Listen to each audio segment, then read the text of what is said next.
before I went on my parental leave, which I'm actually still on. I'm kind of just like doing a bit of everything, I guess, right now.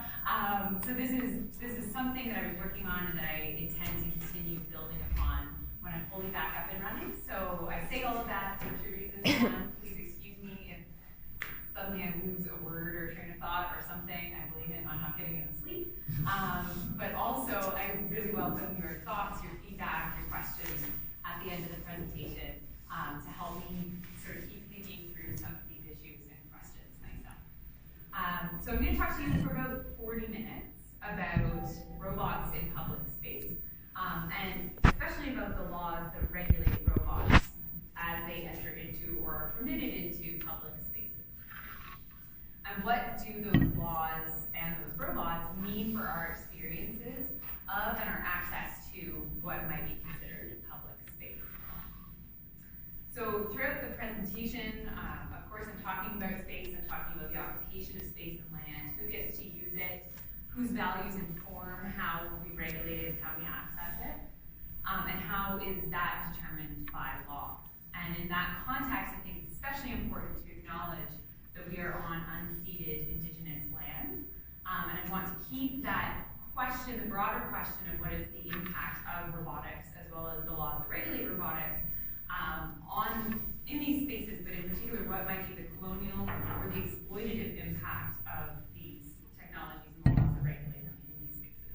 I don't know the answers to those questions, but this is something that I think isn't enough in the foreground when we talk about robotics and the future of space and the future of impacts on space and law. And so it's something that I think needs to lay a foundation or groundwork to the conversations around these technologies. So how did I get into this topic? As Leah mentioned, my primary research for a while has been drone technology and the impact of drones on, especially on privacy in public space.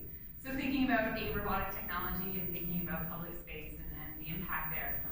In light of recent developments like Sidewalk Toronto, the smart neighborhood that will be filled with robots along the Toronto waterfront that's being designed by Google, in light of developments like the Uber self-driving car that was being tested in Arizona when it was in a collision, it hit a pedestrian cyclist and she was killed in that collision.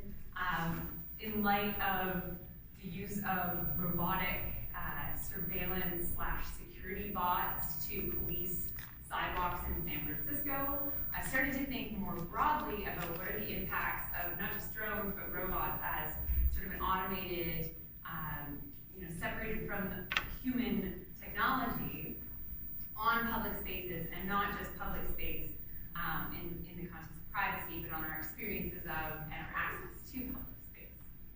So what will the entry of robots into public space mean for the people who enjoy that space? These are some of the questions that are informing this future research project. So the big takeaway I want you to get from this talk today, anyways, I hope you get, is that we need to be concerned about how robot technologies are regulated for entry into and use in public space, because by regulating those robots, those automated technologies, lawmakers are also, or may also be implementing a particular vision of public space and what that space is for. And I'm going to talk a lot more about that through the presentation. So basically, we need to question some of the assumptions about how public space is used and why and by whom, whose priorities are elevated. Okay, so before digging into some of the theoretical, philosophical issues that underlie some of these questions, I just want to spend a little bit of time introducing some of the technologies that I'm talking about. I'll make the PowerPoint presentation available so you can see fairly minimalist slides, but giving you some picture examples of some of the robots. There's one little clip of a tiny robot buzzing around on a sidewalk, just to give you that sense of what I'm talking about. Basically, robots entering into public space is not the topic of science fiction. It's not something that we're thinking about 10 years into the future. It's something that's already happening. I've already alluded to some examples. But here in Canada, we have laws that permit the use of drones in public airspace. And you may have seen a lot of news, I think it was about a week ago, 2 weeks ago, that new laws are coming into place that are actually meant to expand the use of drones in Canada, with, I think down the line, line, a view to potentially using drones for deliveries of small packages. Right now it's more for like entertainment, for film, for journalism, but with an eye, regulators have an eye to expanding that use of robotic technology in the public airspace. Also in Ontario, there are laws that permit the operation and testing of autonomous vehicles on all the highways in Ontario, once the operator meets a certain number of requirements, but once those are met, autonomous vehicles can be used and have been used in several examples in Ontario as well. And then the little bot that drives around on the sidewalk that I was alluding to, Starship Labs is one company designing these robots, but there are a number of different developments of small robots, about probably 5 to 10 kilograms, drive around on the sidewalk and deliver, right now, being used to deliver food. So if I order a burrito, it can be sent to exactly where I am, on command through my phone. And so all of these technologies are operating independent from a human controller. So there may be a human involved in giving instructions, particularly with the drone, but autonomous cars and especially the sidewalk robots are operating without necessarily a human being right there and present in that encounter. So this is not something of the future, this is something that's happening now. And I'm thinking increasingly about what does that mean for our sidewalks, for our roads, for our skies, for the skies above other public spaces like public parks, when we start seeing more and more robots utilized in these spaces. Okay, so before talking about what is seen and what regulators ought to be thinking about, one thing that I think is obviously very important is to figure out what do we actually mean by a public space. And I struggled with that question a little bit. I think it's actually a very complicated question to ask. It mean different things to different people. When I say, I'm hanging out in public space and there's a robot there, people might have a different vision of what that means. I think it's too big and complicated of a question to fully break down in a 40-minute presentation. Also, you're not here to hear a lecture on public space, you're here to hear a lecture on robots. But I have increasingly found insights from a field known as lawn geography. But just quick show of hands, is anyone familiar with this field of research? No? Okay, I will give you a quick primer on lawn geography. And I actually think that this is an area of research that hasn't been looking at robotic technologies, but I think it offers a lot of really valuable insights for how we think about robotic technologies, and especially my interest in these public or semi-public spaces. So lawn geography is an interdisciplinary field of research combining law and geography, obviously, but really it's interested in the intersection between law, space, and society. So how does law shape a space or an experience of a space? How does the space where a law applies influence or guide the making or creation of a law, be it by a lawmaker, be it by judicial decision makers, judges, administrative decision makers? And how is that reciprocal relationship shaped by the individuals who might encounter laws or be regulated by laws in different spaces? So broadly speaking, law geography provides some nuancing and some structure around the question of what is a public space, and I'll explain that a little bit more. So for space to be a public space, the first consideration is this space actually recognizable and accessible by the public? So, a public park, I need to actually be able to enter that public park to make use of it as a member of the public, as just sort of a simple example. So that park is fenced off between 9 p.m. and 6 a.m. during those hours. Is it really a public space? Is a question that we might, think about in terms of physical accessibility. So that's the first step, that the physical qualities of a space, like being open and accessible, aren't sufficient to tell us if a space is a public space. So for example, a shopping mall might seem public. I can walk into the shopping mall at the hours when it's open and I can carry out different activities there. But obviously there's often in shopping centers, there's a private property interest. So somebody has the right to exclude people from that space. It's not truly public, and we have case law even that guides when owners are allowed to exclude individuals from semi-public seeming spaces. So the legal designation of a space as public is also obviously crucial to deciding or assessing and the protections that flow from that legal designation of public space, which mean you can't just be evicted for no reason by somebody else. Nobody has that individual right, in theory.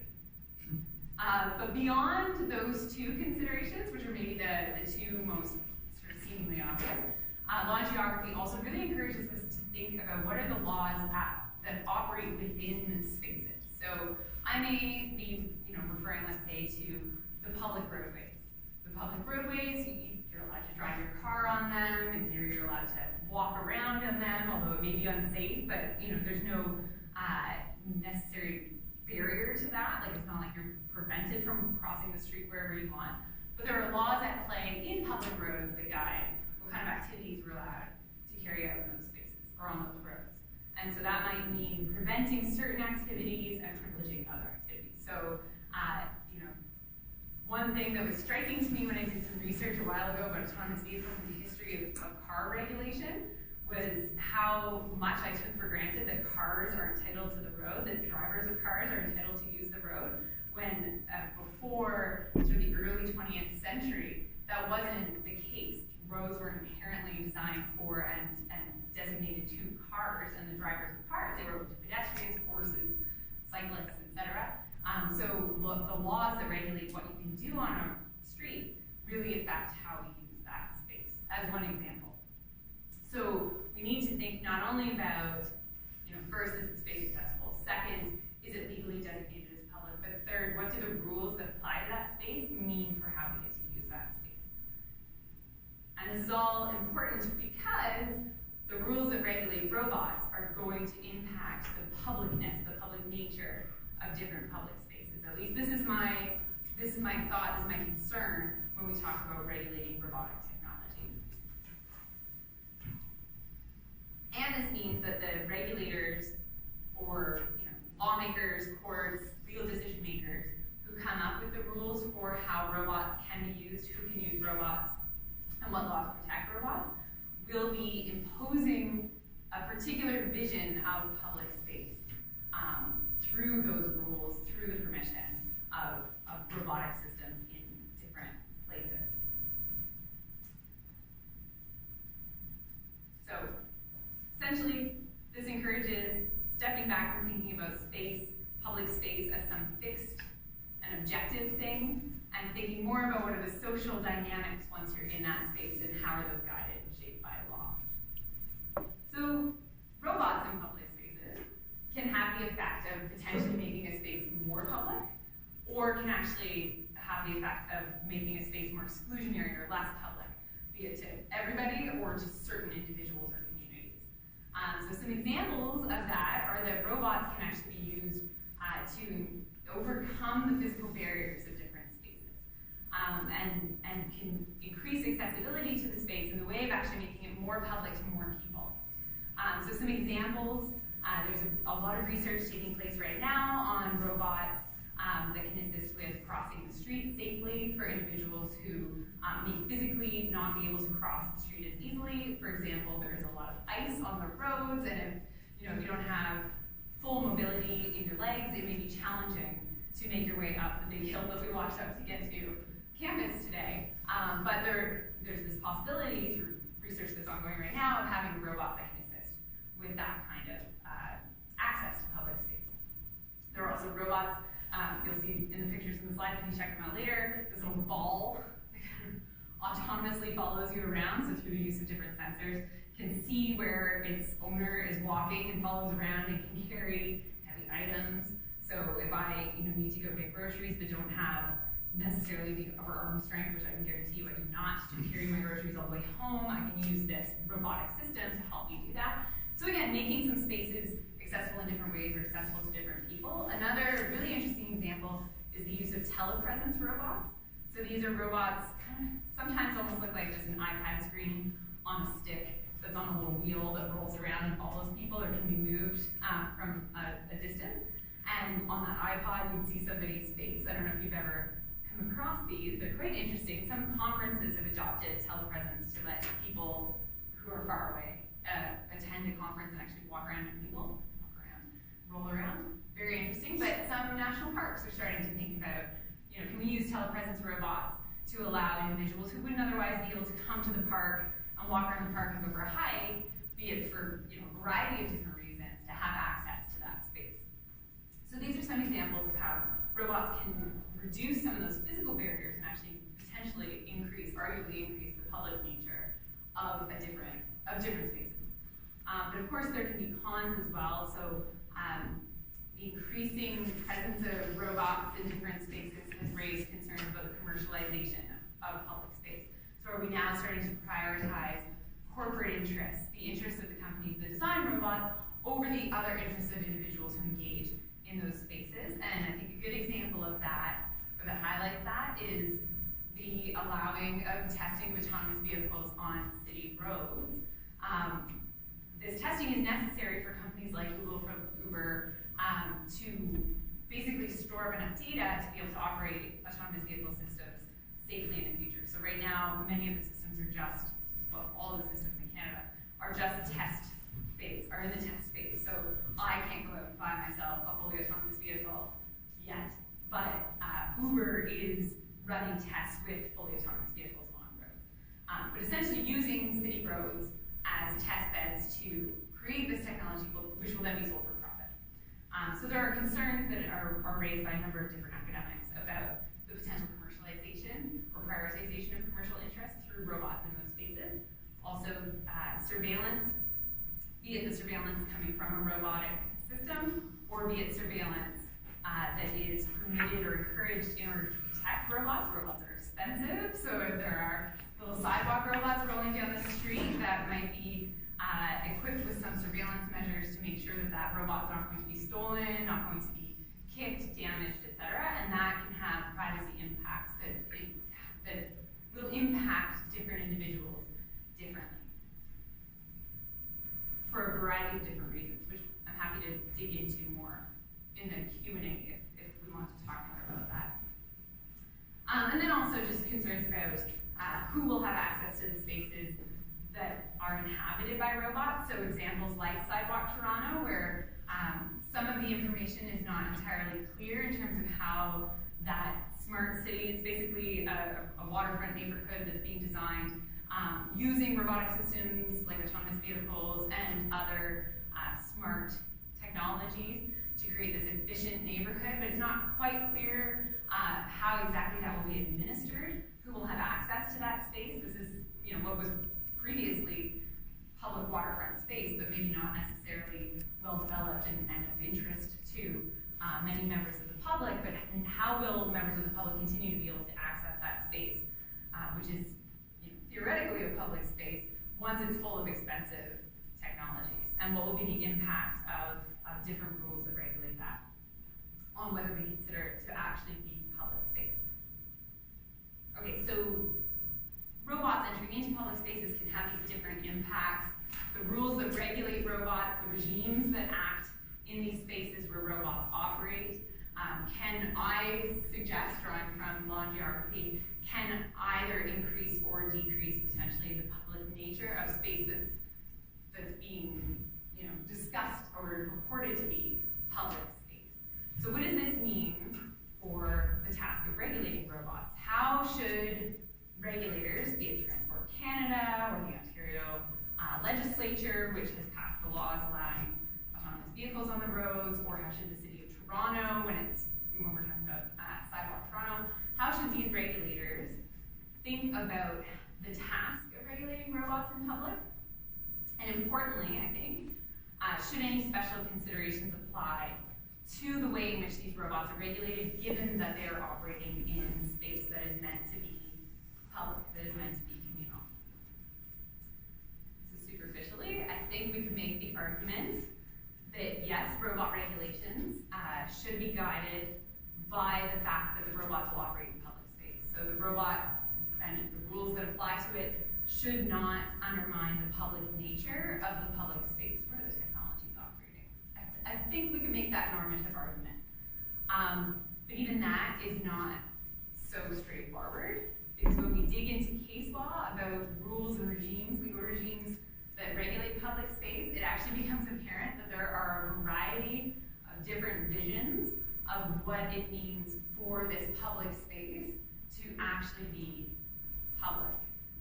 And these can have different impacts, depending on sort of what philosophy you have about what a public space is and who it's for, can impact the way in which you regulate that space, and that will have consequences for who gets to access and use it, be it the operator of a robot, or be it other members of the public who maybe don't want to encounter robots. So a non-exhaustive set of examples of what I mean in terms of these different philosophies of public space, drawn from Anglo-Canadian law, are first, we could view public space as the public square. So this, a communal, a park that's accessible to anyone, the sidewalks. These are spaces where we encounter each other, we encounter difference, we can engage in dialogue, and society is benefited by this engaging between different individuals and different communities in these spaces. A communal site for interaction and expression.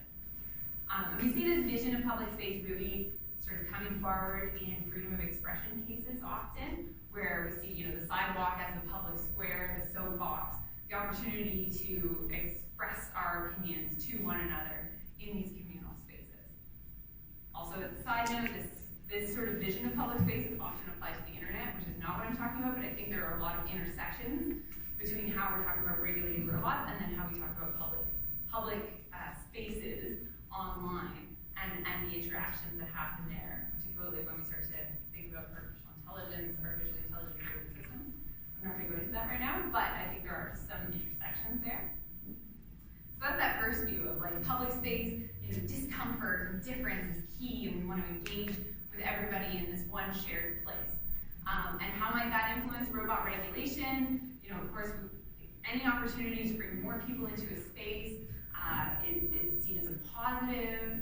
Any opportunity to use the space to enhance expression or artistic creativity would be seen as a positive. So, maybe a light hand on regulation in terms of designating particular uses of different robots and the use of law to open these spaces up to robotic systems might be encouraged. A second vision, which I actually think is more common, is not this more extreme view of the public space as a public sphere where, we're not going to regulate too much what happens here, but is instead a view of a public space as a highly regulated and orderly public sphere. And so the theory here would be that not all members of the public are going to want to go to a space that's filled with chaos, taking an extreme view of the first.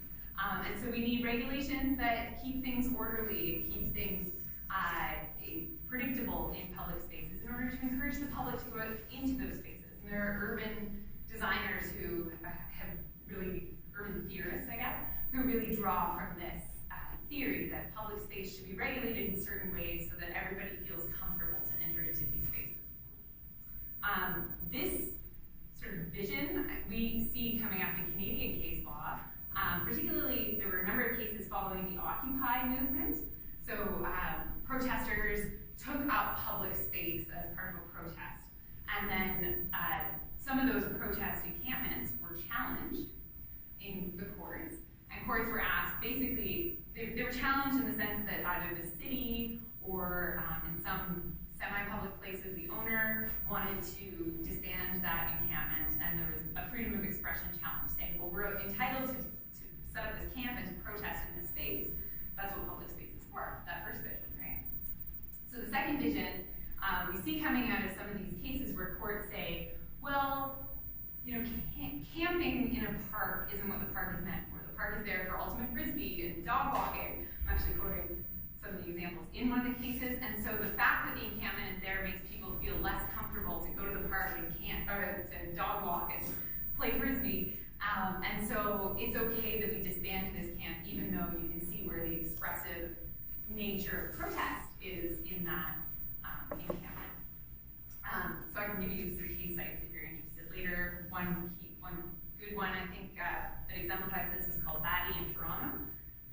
But essentially the idea in the second vision is that discomfort is problematic, and so we want to keep things orderly to make the space open to as many people as possible. Normatively, one of the challenges there is whose comfort are we interested in protecting? So we also see this vision influencing the way in which robots are regulated.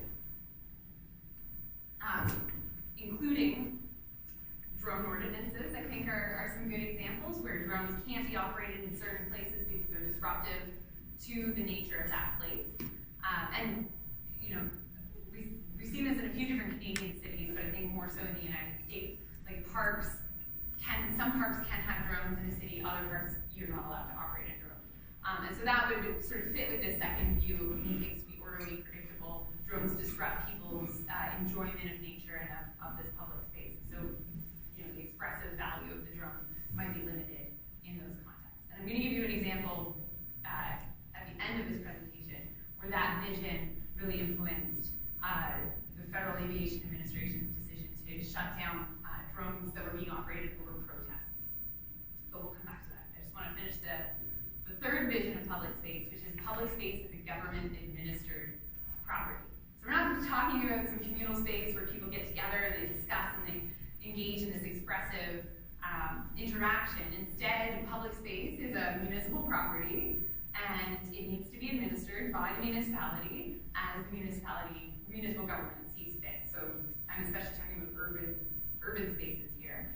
And we've seen this in response to some charter challenges against laws that prohibit individuals from panhandling on city sidewalks. So charter challenges against laws that prohibit that not struck down, but the charter challenge has been dismissed by the court under the view that sidewalks are for pedestrians to walk, they're for movement, and so anything that obstructs movement is a problem. And so the city is permitted to regulate those sidewalks in that way, regardless of the recognized expressive value of being able to utilize sidewalks for other purposes. And a good case example of that that sort of exemplifies that vision is called Federated Anti-Poverty Groups of BC and Vancouver, just if you're interested. So we've got these three different potential visions. So, I might say robots that are going to operate in public space, the regulations around those robots, who can operate them, how, for what purpose, what kind of interaction can they have with human beings. Those should be guided by the fact that that robot's operating in a public space. I can say that, but it becomes much more complicated when you realize that there are these different ways of envisioning what that means, what public space means.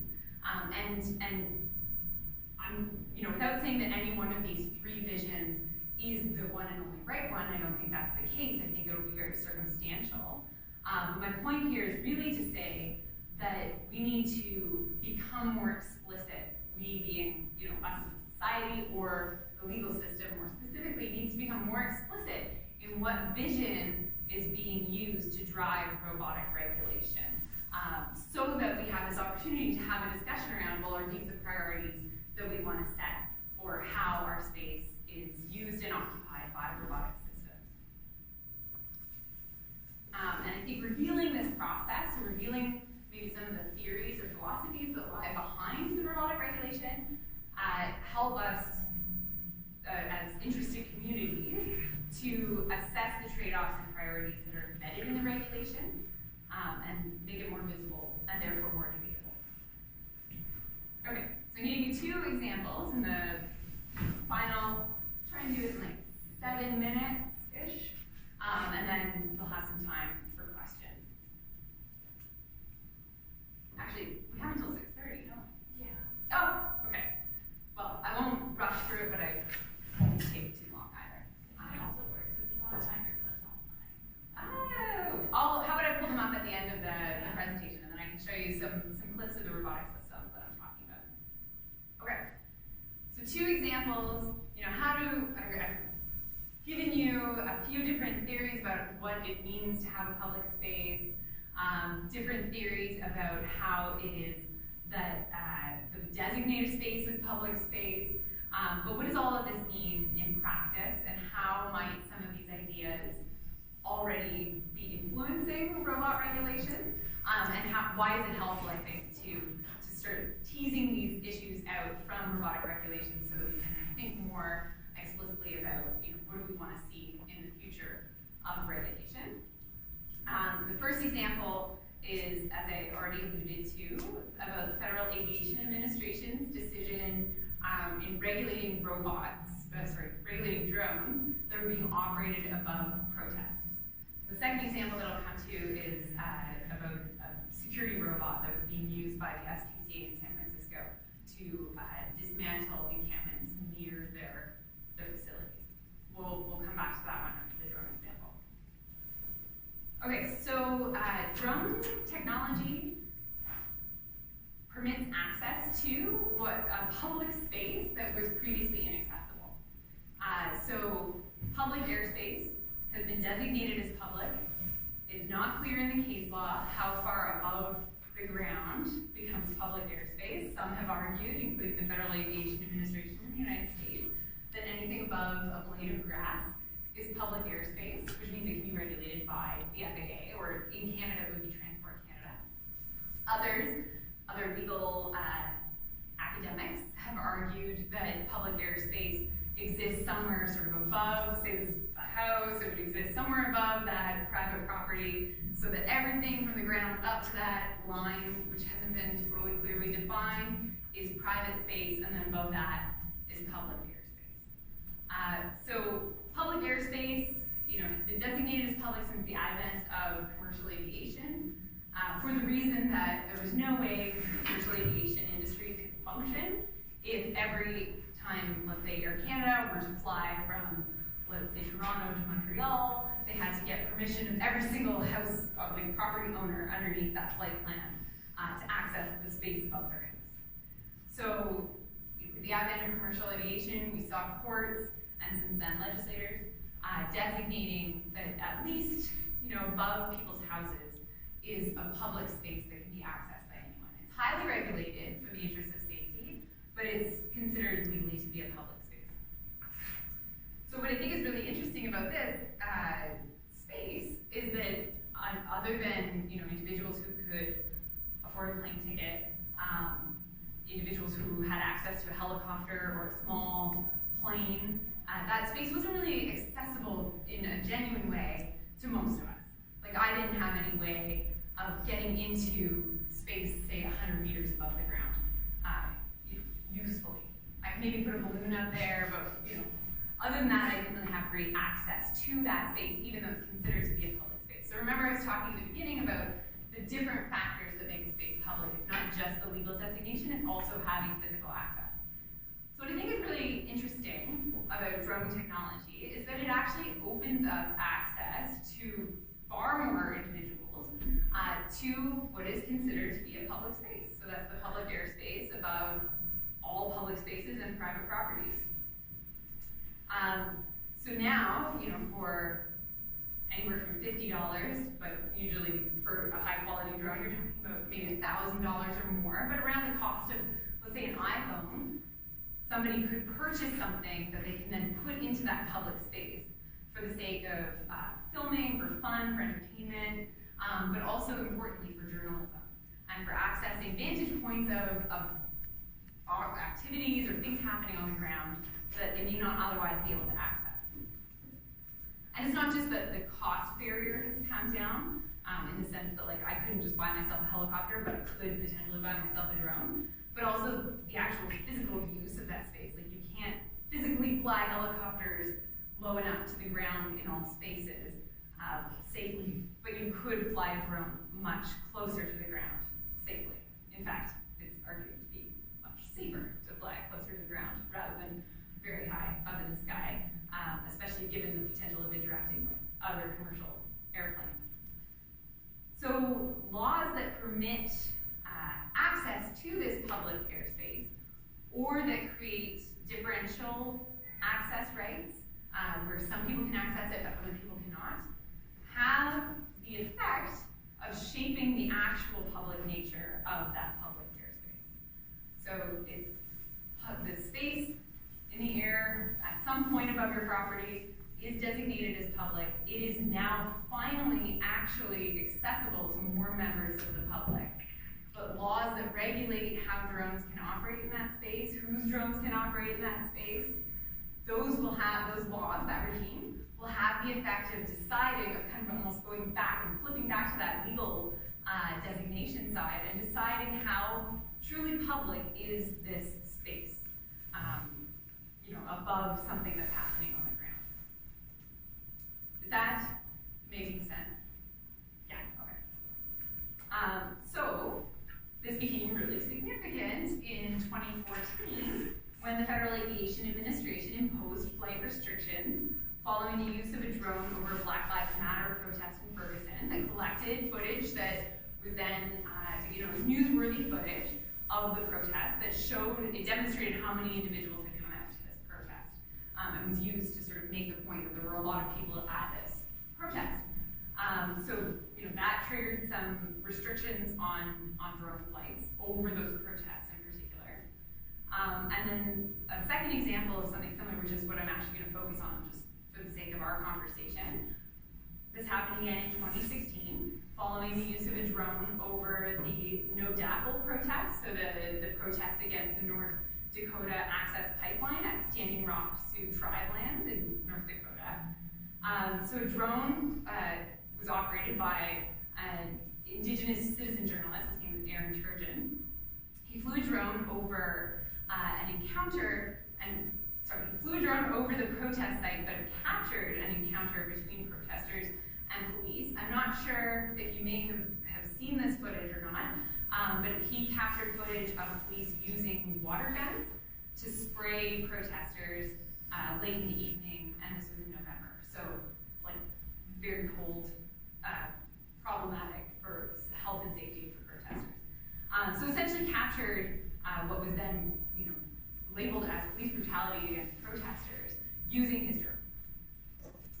Police shot at the drone. Police who were at the protest shot at the drone and then charged him with reckless endangerment, which I actually find a little bit ironic because I feel like shooting at a drone is much more endangering. But anyways, that's just my own commentary. But he was charged with reckless endangerment. That charge was later dismissed at court. But importantly, immediately following that encounter, so I can't remember exactly how soon after, it was within the next day or so, the Federal Aviation Administration imposed a no-fly zone, a temporary no-fly zone over the area, which prevented any members of the public from making use of that public airspace to capture footage of what was happening at the protest.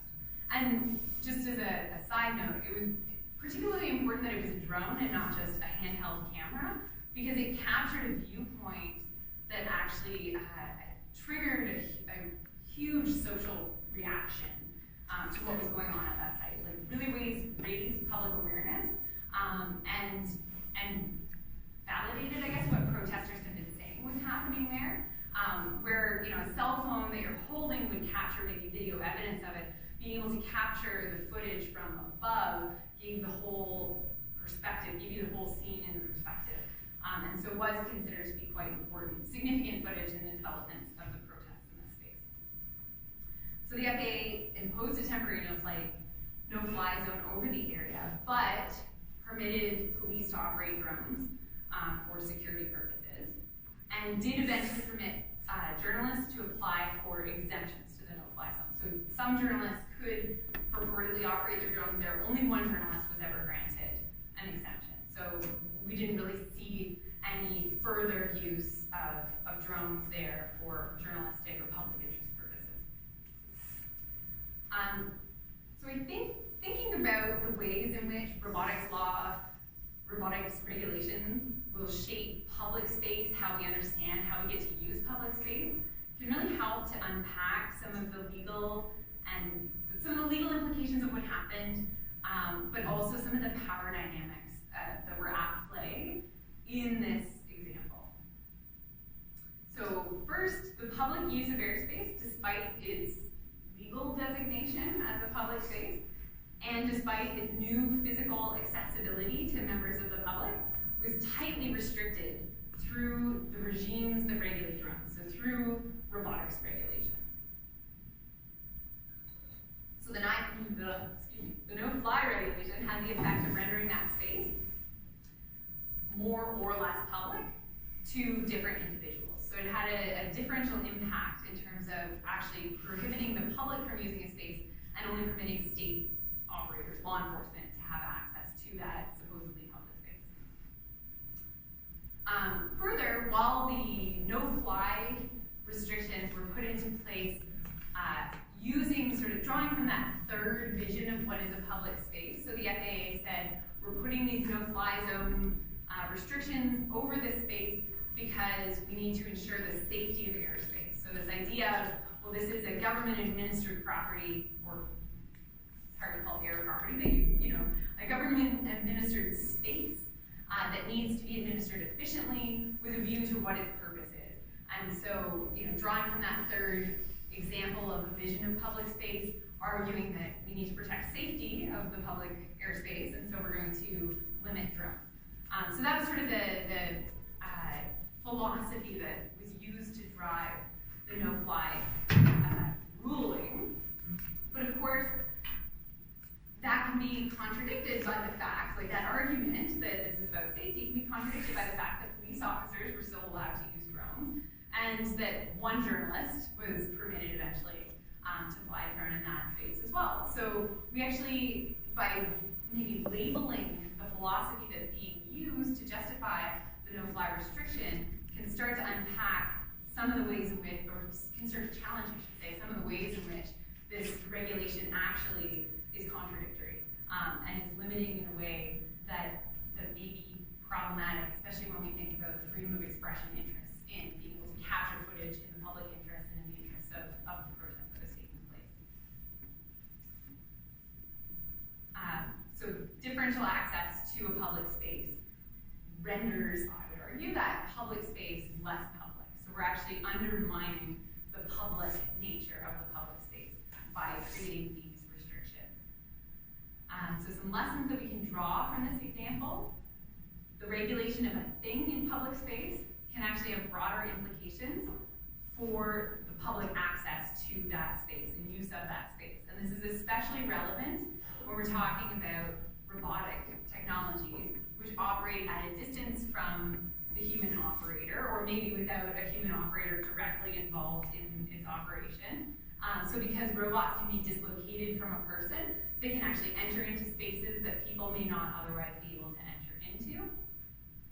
And so regulating the robot in a way that either privileges some uses over others, or that privileges some operators over others, can have an effect of excluding people from a public space. And we might want to challenge that exclusion on the basis that this is supposed to be public space. Second, this example can remind us that even where a regulation amounts to the administration of a public space, that administration might have the effect of undermining the public nature of the space, which actually undermines the reason why that administrator is enacting those laws in the first place, if that makes sense. So if this is a public space that needs to be administered by a certain lawmaker or regulator, but then the regulator has undermined the public nature of that space, we might question, does that then undermine the justification of the administrator having any control here in the first place? Like, who should be making these regulations and rules? Who should be making these decisions, and in whose interest? So more explicit consideration of the impact of robotics regulations and greater transparency in how these decisions are made about whose values or whose interests are prioritized can maybe encourage the adoption of different or better regulations for robotic systems. And would at the very least give the public an opportunity to question and challenge the legitimacy of the regulation that, on its face seems to just regulate a robot, a thing, but in fact can have this bigger impact on how we use the space and how we experience the space. Okay, so that's the FAA example. One last example, and then I think we'll have plenty of time for questions if hopefully people have some. A last example is a robot. It's a security robot. It's called Nightscope. It's shaped. You'll see it in the pictures if you look at that. Actually, I can pull that. It's shaped kind of like a white triangle, for lack of a better term. And can roam around. Here we go. I'm on video right now. Here you go. So this is a Nightscope security robot. It can roam around on sidewalks. It's used often by private companies to monitor, surveil their own private premises. There was an infamous, in my field of research anyway, example of one of these robots being used for security at a mall, and then it accidentally drove itself into the fountain in the middle of the mall, and everybody was like laughing and taking pictures because, as a side note, there's this interesting social phenomenon that happens when robots hurt themselves, and So this is the robot that I'm talking about. It's full of sensors, but you're kind of led to not see that or sense those sensors, if for lack of a better description. So it can, take video footage, it can record sound, it can speak, it can be used to broadcast a message, etc. And generally is seen as sort of a moving surveillance system, but like a moving sort of CCTV camera system. The SPCA in San Francisco rented one. You can't buy these, you rent them from the company, which makes a lot of money, and just as a side note, charges to rent several dollars less than minimum wage. So undermining the minimum wage payment to human security guards encourages the rental of robotic security guards. That's sort of how they've entered into the market. And so the SPCA was renting one of these to secure its premises, and ended up utilizing, or the robot ended up being used, I guess. There's some controversy around whether the SPCA specifically directed the robot to do this or not, as a sort of a preface, but basically the robot was used to intimidate and remove a homeless encampment. So individuals experiencing homelessness were encamped on the public property beside the SPCA, and the robot went into that space and repeatedly and was intimidating, and eventually those individuals left. And there was protest from San Francisco residents about the use of a robotic system in this way to police a public space. So here we see a few different ways in which the law was actually central to this interaction. So first, laws that permit the use of night scope robots or any kind of robot on public sidewalks are in place, permitting, let's say, the delivery robot to send a burrito to somebody, wherever they're located, but can also be relied upon to use other robotic systems on public sidewalks. And so we have to question, what type of system and for what purpose are we putting these laws to use for? So there's law in place permitting the use of the robot system, but then following a protest against the way in which it was used in this case, the city of San Francisco enacted an ordinance that actually prohibited this particular use of the night scope robot. So they fined the SPCA and basically told the SPCA, you're not allowed to do this. And so in response to public reaction, enacted more of that first vision, I guess, of public space, where the public space is a space for individuals of the public to congregate, to use that space, to live in that space, to make, for individuals who don't have access to private spaces where different activities can take place, public space is the only space where that can happen, and so in a sense protecting that vision of public space through that regulation. But interestingly, in pitching this ordinance to the public, based it on the fact that a robot, the night scope robot, should not be operating on public roadways because it interferes with the flow of the sidewalk. And so I guess drawing from that, public space as an orderly and well-maintained space run by the city, that ended up being the ultimate sort of PR angle to the enactment of this ordinance. So interesting to see how that may or may not impact the use of sidewalk robots for deliveries, that may or may not interfere with some people's use of sidewalks for easy movement. That hasn't been challenged yet in the San Francisco example, but San Francisco does allow delivery robots. So something that I'm keeping an eye on anyway, that you might be interested in keeping an eye on. Or if you see it come up in the news, now you have a whole lot of background to why that might be significant.